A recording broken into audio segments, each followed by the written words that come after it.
Welcome to How to Perform Post-Event Administration for a Certificate in Public Safety Assessment Event. This video is aimed at trained administrators at an IPSQA accredited testing center. Let's examine the post-course administration requirements for a Certificate in Public Safety Assessment, covering Parts A and B. After the assessor completes the assessment, they should return the documents you provided as outlined in Module 4.2. It is crucial to review all forms to ensure they are fully and accurately completed, with necessary signatures. If any discrepancies are found, they must be noted in the comments. In case any forms are incomplete, they should be promptly returned to the assessor for necessary corrections before proceeding with processing. In addition to providing photographic and/or video evidence for the assessment, you must also have an IPSQA assessment checklist, examination cover sheet, and their marked exam paper, as well as a skills assessment form for each candidate. If any conflicts of interest occurred, the corresponding risk assessment must also be provided. All these files should be scanned and ready for Step 3.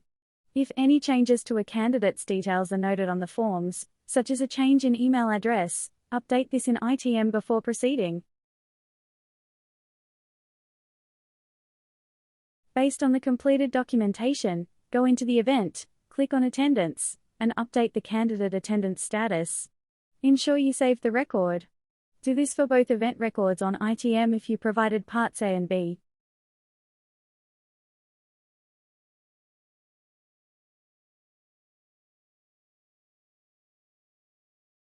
Now it's time to upload the files that you had sorted into Parts A and B from Step 1. Go into the each Parts event and upload their respective files. It is easier if you have combined the files into a single PDF as demonstrated in this video. For Part A, you must upload the IPSQA exam cover sheet and the marked examination. For Part B, you must upload the skills assessment forms. For these documents, you must upload the forms, not provide a link to a cloud file location. However, for video or photographic assessment evidence, you have the option to add a URL as a document such as a Dropbox or Google Drive folder location. You can also upload a PDF of the photo collection to save file size. It is important that you ensure these documents, as they are called in ITM, are restricted to core staff only. This ensures only administration staff and the assessor can see these files. This also allows IPSQA headquarters to conduct quality assurance of the assessment. Any conflict of interest management plans, if required, must be uploaded too.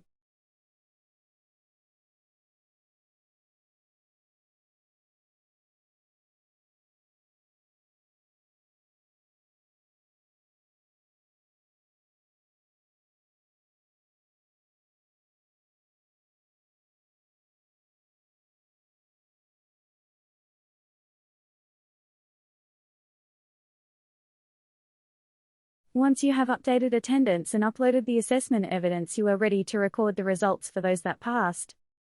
We use the recognition of training function under Training found in the left-hand menu. First of all, put the name of the assessor in the assessor field.